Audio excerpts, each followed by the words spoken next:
It started on an ordinary afternoon, the kind that felt too calm to mean anything. The air outside carried a soft warmth, sunlight spilling through the tall windows of my friend's house. I had come by to drop off his notes, nothing more, nothing less. But she opened the door instead. Her name carried a quiet weight when she spoke it, like she was used to being listened to. She was 40 years old, yet there was something timeless about her. Dark hair fell in smooth waves around her shoulders, a few strands catching the light. Her smile wasn't practiced. It was natural, soft at the edges, but knowing. I didn't expect to feel the pause that came after she said, "He's not home right now, but you can come in if you want."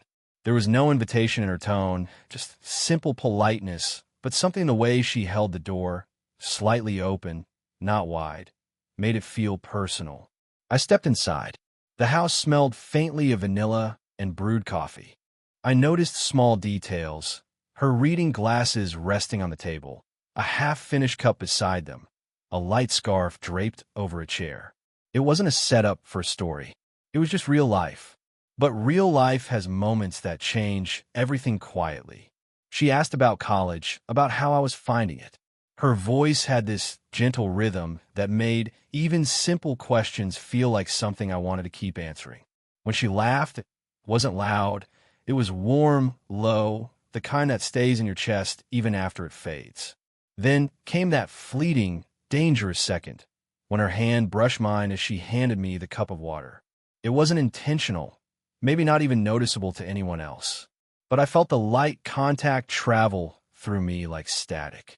Her fingers were cool at first, then warm. Her eyes lifted to meet mine just long enough for the silence between us to stretch too far. I looked away first. She smiled, almost to herself, as if amused by my sudden stillness. It wasn't teasing in a cruel way. It was softer than that. Curious, maybe even a little conflicted. She said, "You remind me of someone." That sentence shouldn't have meant much, but the way she said it, quiet, nostalgic, like she was remembering something she'd locked away, made me want to ask who. I didn't. I just stood there, feeling the air shift between us. The sound of my friend's car pulling into the driveway broke it all. She stepped back, suddenly composed again, like nothing had happened. I thanked her for the water, and she said, "Anytime," before turning toward the kitchen. But as I walked out the door, I caught my reflection in the glass. Cheeks flushed, heart still racing. And hers behind me, watching for a second longer than she should have. It wasn't love. Not yet. But something unspoken had started, and we both knew it. Days passed, yet that moment at her doorway wouldn't leave my mind. It wasn't just the way she looked at me. It was the feeling that something had quietly shifted between us. Every time I visited my friend after that, I caught myself listening for her voice in the other room, hoping for even the smallest excuse to cross paths again. She didn't appear right away. But one evening, as the sun dipped lower, she stepped out onto the porch just as I was leaving. She wore a simple gray cardigan over a white blouse, her hair loosely tied back, a few strands framing her face. The light behind her turned the scene golden, and for a moment, I forgot what I was about to say. "You're always so quiet," she said with a hint of a smile, holding a mug of tea in her hand. "I never know if that means you're shy or just thoughtful." I told her maybe both. She laughed softly, taking a sip. The sound of it, gentle, unguarded, made me feel like she was letting me in, if only a little. She leaned against the railing, the breeze catching the hem of her cardigan, her posture relaxed yet distant, like she was somewhere between comfort and caution. We talked about small things, books, routines, the way time seems to move faster when you're older. Every sentence she spoke carried a quiet awareness, a kind of wisdom that made me want to listen. And yet, beneath her calm tone, there was something restless. I could feel it in her pauses, in the way her eyes searched the horizon before coming back to mine. At one point, she reached to adjust my collar. "You never fixed this part," she said, her fingers brushing the side of my neck. The touch was fleeting, but it burned its way into my memory. My breath caught, not from surprise, but from the realization that she hadn't pulled away quickly enough. For a second, neither of us said anything. The world seemed to still, the air, the rustling leaves, even the faint hum of traffic in the distance. She withdrew her hand, slowly, and said, almost apologetically, "Old habits. I'm used to fixing things." I wanted to say something back, something light to dissolve the weight of that moment. But the words wouldn't come. Instead, I just nodded, and she smiled faintly, as if she could sense the thoughts I couldn't say aloud. When I finally left that evening, she said, "Be careful driving home," in a voice that lingered long after I started the car. It wasn't what she said, it was how she said it. Soft, caring, too personal to be casual. That night, I couldn't stop replaying it. The tone, the look in her eyes, the way her fingers had grazed my skin. It wasn't wrong, but it wasn't innocent anymore either. Something was changing, quietly but undeniably, and neither of us seemed ready to stop it. A week later, my friend had to leave town for a few days, and before I could even process it, he casually said, "Mom will be home, though. You could drop by if you need anything." The words stuck with me longer than they should have. That Friday evening, after convincing myself I had no hidden reason for going, I found myself walking up their driveway again. The porch lights were on this time, spilling a warm glow over the wooden steps. Inside, the house was quiet, too quiet. I knocked gently, expecting her to appear from behind the door. Instead, her voice came from the kitchen, soft but amused. "You could have just walked in by now." When I stepped inside, she was at the counter, tying her hair into a loose bun. A 40-year-old American woman. Her dark hair shimmered under the kitchen light, framing her face in a way that felt unintentional yet striking. She wore a light blue button-up shirt, sleeves rolled up, and her presence filled the room, not loud, but effortlessly calm. "I was making dinner," she said, stirring something in a pan. "You hungry?" I wanted to say no, to make it easy, but my stomach betrayed me. "A little," she smiled, shaking her head as if amused by my hesitation. "You never say what you mean." We sat at the small table near the window, sharing simple food, talking about everything and nothing. The conversation drifted easily until it didn't. She began asking questions that felt more personal. What I wanted in life, what I feared wasting time on, whether I ever felt misunderstood. Her tone wasn't interrogating. It was curious, almost searching for something in my answers. When I asked if she ever felt that way, she paused, resting her chin on her hand. "All the time," she said quietly. "You reach a point where you start wondering if you've already lived the best parts of your story." The honesty in her voice was unexpected. It made her seem vulnerable, not in a fragile way, but in a deeply human one. For a long moment, neither of us looked away. The air grew still again, the kind of stillness that carries meaning even when nothing's being said. Then came that familiar, dangerous spark of closeness. Her hand reached across the table, brushing away a small drop of sauce near my thumb. The touch was deliberate this time. Her fingers lingered, warm, steady, careful. "You've got to stop looking at me like that," she murmured, her voice low but unshaken. I swallowed hard, unsure whether she was teasing or warning. Maybe both. But she didn't move her hand right away. When she finally pulled back, the soft clink of her bracelet filled the silence. She stood and began to clear the dishes, smiling faintly to herself. That smile told me she knew exactly what she was doing, and that for the first time, she wasn't planning to stop. The days after that, dinner felt heavier, as if something invisible had changed in the air between us. Every message from my friend about his trip reminded me that she was home alone, and I was the one pretending not to notice. When I finally saw her again, it wasn't planned. I was driving past her street on a quiet Sunday morning, the kind where everything feels slower, softer. Without thinking, I stopped. Maybe it was curiosity. Maybe something more dangerous. She opened the door wearing a light cream sweater and a loose ponytail. No makeup this time. Just natural, calm, and unguarded. A 40-year-old American woman with dark hair that had slipped free of its tie. Her beauty was effortless, the kind that doesn't demand attention but quietly holds it. "I didn't expect company," she said with a small smile. "But you never need an invitation, do you?" Her tone was teasing, but her eyes told a different story, one of hesitation wrapped in longing. She let me in, and I followed her to the living room. Sunlight streamed through the large windows, painting the space in warm gold. A record was playing softly, something slow and old, the kind of song people dance to when no one's watching. She sat on the couch, folding her legs beneath her. You know, she said, you have this way of showing up exactly when I'm trying to stop thinking about you. The words hit me like a quiet confession. She said them lightly, but her gaze stayed locked on mine, unblinking, testing what I would do with the truth she'd just placed between us. I laughed awkwardly, not knowing how to answer. Then maybe I should stop showing up. Her lips curved into a small smile, but it didn't reach her eyes. Maybe, but you won't. The silence that followed wasn't uncomfortable. It was alive. I could hear the faint rhythm of the music, the hum of the heater, even the sound of my own pulse. When she leaned back, her hand brushed against mine, resting on the couch.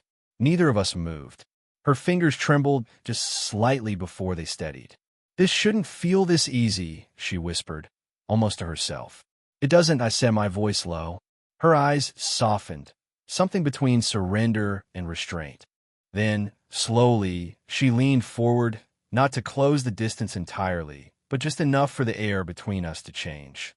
I could feel the warmth of her breath, the faint scent of her perfume, subtle, familiar, and impossible to ignore. Before anything more could happen, she pulled back sharply, running a hand through her hair. I shouldn't, she murmured, her voice breaking just slightly. But even as she said it, she didn't ask me to leave. Instead, she looked at me with that same quiet ache I'd been trying to hide, the kind that makes you realize some boundaries don't break all at once. They fade, piece by piece, until you can't remember where they ever were. After that morning, everything between us changed without a word. We both pretended nothing had happened. No near confession, no trembling hands, but every glance, every silence said otherwise. I told myself to keep my distance, but distance became impossible. Every errand, every casual visit seemed to circle back to her. And each time, I noticed more of her world. The half-read novels on her nightstand, the sketchbook tucked into a drawer, the faint smell of gardenia that followed her wherever she went. She was no longer just my friend's mom. She was a woman with quiet dreams, regrets, and warmth she didn't let many see. One afternoon, rain began to fall while I was helping move a few boxes from the porch to the garage. She appeared at the doorway, watching with that half-smile she always wore when she didn't want to admit she was worried. "You'll get drenched," she said. I shrugged, pretending not to care. She laughed softly and tossed me a towel, the movement graceful, effortless. "You're stubborn," she said, shaking her head. The rain kept falling, soft but steady. When I finally stepped back inside, water dripping from my hair, she reached out instinctively, brushing her thumb across my forehead to wipe away a drop that hadn't fallen. Her touch was light, almost hesitant, yet it felt like a confession in itself. "See? You don't listen," she murmured, smiling faintly, though her voice carried a weight I couldn't name. For a few seconds, we just stood there, close enough to feel the warmth of each other's breath, the rhythm of the rain outside, syncing with the unspoken tension between us. Then she sighed, stepping back, her hands falling to her sides. "You make it too easy to forget what's right." The words were quiet, but they hit harder than anything else she'd said. "I don't mean to," I whispered, unsure why I felt the need to defend what we hadn't even defined. Her eyes met mine again, steady, searching, a little sad. "I know you don't. That's what scares me." We spent the rest of the evening in near silence. She made tea. I helped without speaking. The space between us was filled with everything we wouldn't say. At one point, she sat beside me on the couch, and our shoulders brushed, just barely. But the electricity of that single, fleeting contact was more intimate than any words could have been. When I finally stood to leave, she walked me to the door. Her hand lingered on the frame as she said goodnight, the faintest tremor in her voice betraying how much control she was trying to keep. "Good night," I said, holding her gaze just a little too long. She hesitated, just long enough for the air to shift again, then whispered, "You should go before I forget why you should." It wasn't rejection. It was an admission that something real had already begun, and neither of us could pretend otherwise anymore. The days that followed felt like a quiet storm, calm on the surface, but charged underneath. We both carried the weight of that night, like something fragile we didn't want to drop, yet couldn't put down either. She tried to keep her distance. I could sense it in the way she avoided eye contact when I was around, or how her tone shifted into something polite, practiced, distant. But it was too late. Distance was an illusion neither of us could maintain. One afternoon, I came by to return a borrowed book, an excuse I'd rehearsed in my head, knowing full well what I was walking into. She opened the door, her expression unreadable at first. Then, as her eyes softened, I knew she'd been expecting me, even if she'd told herself not to. She was wearing a simple beige sweater and jeans, her dark hair loose again, falling naturally over her shoulders. At 40, she carried herself with a quiet grace, mature, confident, but with the kind of softness that made it impossible to look away. "I was just about to make coffee," she said, her voice gentle, almost resigned. "You can stay for one cup." We sat in the living room. The clock ticked quietly. The air between us was thick with everything unsaid. She poured the coffee, her hand steady, but I could see the faint tremor in her fingers as she passed me the cup. "You've been avoiding me," I said quietly. She looked down, then exhaled slowly. "I'm trying to do the right thing." "And what's that?" Her eyes lifted, and the look she gave me was raw, tired, conflicted, honest. "Pretending this doesn't mean anything." I didn't move closer, but I didn't look away either. "And does it?" Her silence was the answer. It stretched between us, fragile, heavy, undeniable. "Finally," she said, "you're young. You still believe in simple things, in what feels right." "I used to. But life teaches you that what feels right isn't always what you're allowed to have." Her words hurt more than I expected, not because of what she said, but because of how much truth it carried. I set my cup down, leaning forward slightly. "Then stop pretending," I said softly. For a long moment, she didn't move. Then, slowly, she reached out, fingers trembling, and rested her hand over mine. The contact was both an apology and a surrender. Her eyes glistened, not with tears, but with the weight of everything she'd been holding back. "I shouldn't," she whispered, her voice breaking. "But you want to," I said, barely above a breath. She didn't answer. Instead, she closed her eyes, and in that silence, truth finally replaced denial. The moment wasn't loud or dramatic. It was quiet, human, painfully real. When she opened her eyes again, she looked at me differently, not as someone forbidden, but as someone she could no longer hide from. And that was when I realized the line we'd both been trying to protect had already disappeared. After that afternoon, everything between us slowed down, not out of fear, but because we both knew we were standing at the edge of something that couldn't stay hidden forever. There was no rush anymore, no need to chase what was already there. It was real now, and that truth carried its own kind of stillness. The next few days felt different. We didn't talk every day, but when we did, there was no pretending. The silence between us was softer now, filled with a quiet understanding rather than tension. I began noticing small things again. The way she hummed while making tea, the stack of letters she kept near the window, the faint smile that appeared whenever she forgot to be guarded. One evening, I stopped by just to return her favorite mug I had accidentally taken with me. She opened the door, surprised, then laughed when she saw what I was holding. "You came all this way for that," she said, shaking her head. "Maybe not just for that," I admitted. She looked at me for a long second, the kind of look that feels like an entire conversation without words. Then she stepped aside. "Come in." The house was quiet except for the sound of rain tapping against the windows. She sat on the couch, tucking one leg beneath her, and I sat beside her, not too close, but close enough to feel the faint warmth radiating from her. "I've been thinking," she said after a while, "about us, about what this really is." Her voice trembled slightly, though her eyes stayed steady. I could tell she'd rehearsed the words, trying to make sense of something that defied logic. "I don't know where this goes," she continued. "I don't want to hurt anyone, and I don't want you to look back one day and feel like I was a mistake. Her honesty struck something deep. I didn't have the perfect answer, just the truth that had been growing quietly inside me. "You're not a mistake," I said.